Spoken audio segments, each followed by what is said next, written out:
Shalom, brothers. I'm Romeo from the Toronto camp. All right, I want to give all praises to Yahweh Shem Yahushai and double honors to the elders of GMS. All right, and praises and blessings to the elect. All right, the true men of the Most High and the Son. And the title of this lesson is called "How Long Wilt Thou Sleep, O Sluggard?" All right, because basing off a lot of stuff that's going on in Israel, a lot of simple guys. Elders are talking about, a lot of brothers are getting lukewarm, especially from the open forum that they did, which was very informative. It was a wake up call for me. I had to put myself in line and check, examine myself, and the Spirit got me to do this lesson, to go into some stuff. So the first scripture I'm going to go into is Proverbs 6:4. It says, Give not sleep to thine eyes, nor slumber to thine eyelids. Deliver thyself as a roe from the hand of the hunter, and as a bird from the hand of the fowler. It says, Go to the ant, thou sluggard, consider her ways and be wise. Now Solomon, pursuant to the book of Wisdom of Solomon, I believe it's the 7th or 8th chapter, where he talks about he was given uh, all wisdom, right, to know the operation of the elements, right, to know the virtues of herbs. So he was very observative. So he said, go to the ant. Now today, Esau, right, he studies different ants. He studies like different species of animals. And if you know about an ant basically can carry, I believe, up to 10 times more weight than itself, right? So it can carry a shitload of. If you ever even looked at ants, you know, they can carry some heavy shit on their back. So they're laborers. So that's why Solomon said, verse 6, Go to the ant, thou sluggard, consider her ways and be wise. Which having no guide, overseer, or ruler, provideth her meat in the summer, and gathereth her food in the harvest. It says, How long wilt thou sleep, O sluggard? When wilt thou rise out of thy sleep? Yet a little sleep, a little slumber, a little folding of the hands to sleep, so shall that poverty come as one that travelleth, and that want as an armed man. Alright? And next scripture I'm gonna go to. Oh, I'm gonna bring out this before. This is something I found. I remember a while back the brother from Texas, Yeshawamba, he was going into. I forgot what lesson they're going into, but he mentioned one thing that kind of stuck with me, to this day, about laziness, right? Slothfulness, being a demon, actually, being an actual demon, and you got to rebuke that demon. And that's true, man. I had that demon on me for the past couple of months, man. You got to rebuke that demon. And how Bashem Yahushua showed me a lot of things through that experience, um, which I found this article as well. This is from Wikipedia. Belphegor, which in Hebrew is Baal, all right, which means Lord basically, and Peor, which was a mountain basically, or cleft. I'm gonna go into it. It's not. I'm not going into no demonology like these what do you call witch hunters go into. There's something I found through the spirit of Yahweh Shem Yahushai though that made sense, so I'm gonna read it. It's from Wikipedia. It says, in demonology, Belphegor is a demon and one of the 7 princes of hell, which they go off, who helps people make discoveries. He seduces people by suggesting to them ingenious inventions that will make them rich. According to some 16th century demonologists, his power is stronger than April. Bishop and witch hunter Peter Binsfield believed that Belphegor tempts by means of laziness. Alright. Also, according to Peter Binsfield's classification of demons, Belphegor is the chief demon of the deadly sin known as sloth in Christian tradition, which is slothfulness or laziness. It says Belphegor originated as the Syrian Baal Peor, the Moabitish god to whom the Israelites became attached in Shittim, which was associated with licentiousness and orgies. It was worshipped in the form of a phallus, so that's why all these that term concupiscence, which is meditating on crazy, sexual lust, man. Is basically this demon. I'm not gonna say this is the guy right here. Look at him. No, I'm not gonna say that's him, but it's actually a demon, man. All right, that puts that mind of laziness, and within laziness, when you're bored, man. All right, a lot of brothers can attest, especially in the world, man. When you're bored, that's where a lot of wickedness comes from, man.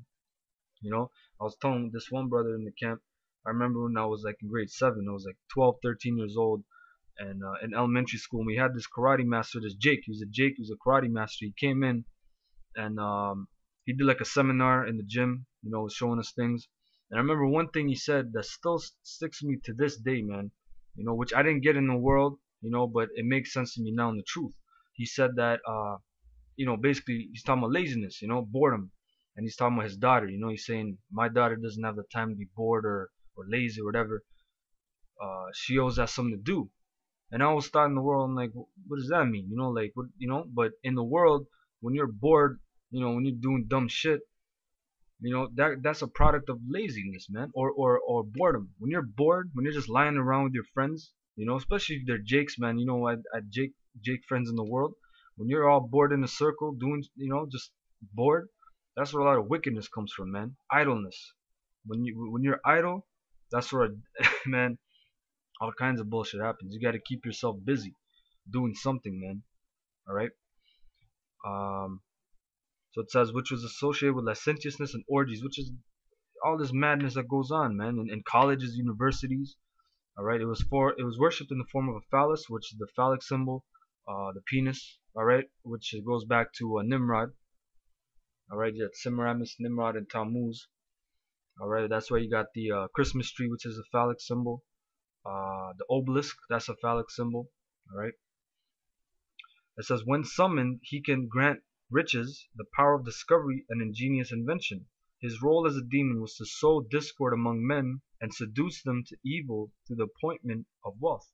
And something interesting down here, Belphegor is the name of a blackened death metal band from Salzburg, Austria. It says the band also has an eponymous song, Belphegor, Hell's Ambassador, which describes the role of the demon Belphegor as a bringing of ingenious inventions. Which, hey, these rock groups, oh man, that's where they get all their power from, demons, man.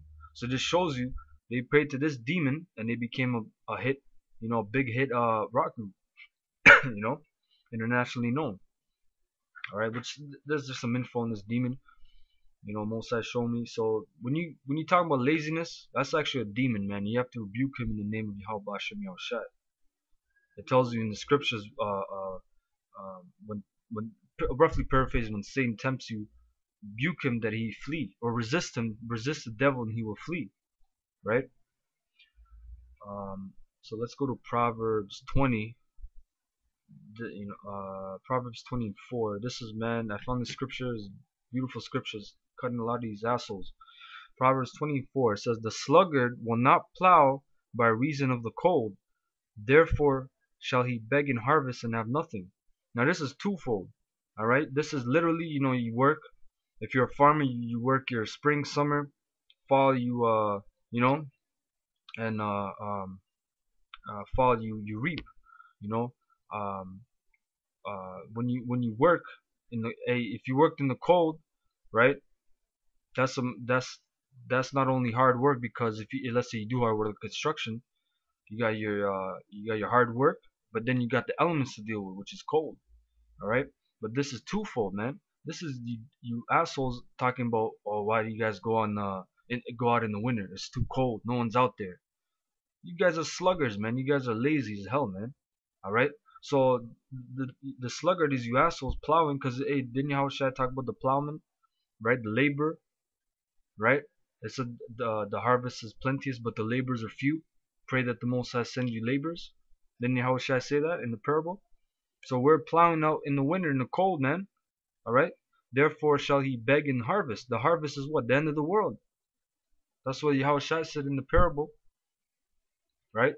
He said the harvest is the end of the world. The harvest is when the Most High is going to reap the elect, right? And you guys that ain't right, you guys get cast on the fire, man, right? Therefore shall he beg and harvest and have nothing. So you assholes are gonna say, "Oh Lord, Lord, didn't we worship you? You didn't go out of season and in season. Therefore you shall have nothing, man. You're not gonna be saved." All right. Um, let's go to the Apocrypha, Sirach. Look up Sirach, chapter 33.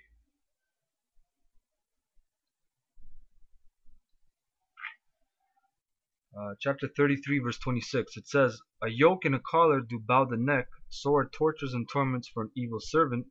Send him to labor that he be not idle, for idleness teacheth much evil." Okay, like I was saying before, idleness teacheth much evil. Boredom, being bored, doing nothing. That's when all these demons come in your head, giving you all kinds of crazy ass ideas, man. All right, so you gotta keep yourself occupied, man. You're the laborer, right? You're laboring for the kingdom.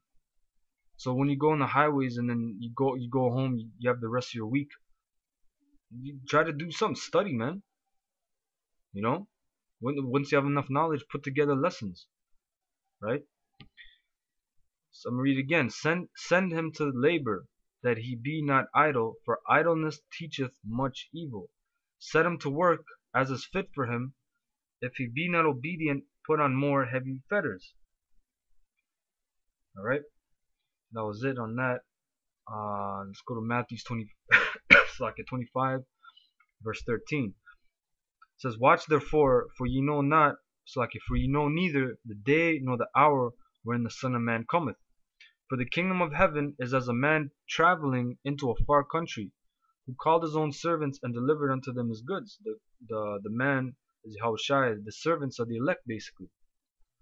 All right, but you have 2/3 mixed in with that, right? Many are called, but few are chosen. His goods, right? Verse 15, and unto one he gave 5 talents, to another 2, and to another 1, to every man according to his several ability, and straightway took his journey. All right, so he gave talents, which represent wisdom. If you look up the word talent, a talent in ancient world, that's a term for a gold, like you have a talent of gold or a talent of silver. All right, money basically. All right, but what is wisdom represented as? Riches, money, right? It tells you in Proverbs, Job, it tells you crystals and emeralds and gold and silver cannot be compared unto wisdom, right? So the Most High Yahushua gave this wisdom to men, right? Some 5, some 2, to whoever the Most High gave the ability to have, you know, because not everyone has the same amount of wisdom, right? Verse 16. Then he that had received the 5 talents went and traded with the same, and made them other 5 talents. Now I'm going to look up this word trade. All right, the word trade in Greek. I'm going to read it. Strong's G 2038. Ergadzamai. Ergadzamai. Ergazomai, which means to work, labor, to do work, to trade, to make gain by trading, do business, to do, work out, exercise, perform, commit, to cause, to exist, produce, to work for, earn by working, to acquire. So when he traded those talents, right, what he did was basically he applied himself to wisdom, knowledge, and understanding. He studied, he grew, like the elders say. A lot of guys ain't growing, man. So we as younger brothers, we gotta progress, man. We gotta evolve, right? We're not no elders, man. I'm not an elder, you know. So I gotta progress. I gotta study. I gotta apply myself. I gotta be humble, you know. I'm gonna look up the root word for trade. It means business, employment, that which anyone is occupied, that which one undertakes to do, enterprise, undertaking. All right. Any product, whatever, anything accomplished by hand, art, industry, or mind, right? Studying. An act, deed, thing done. The idea of working is emphasized in opposition to that which is less than work. All right, which is, just I want to look up that word. It's a interesting word, So this servant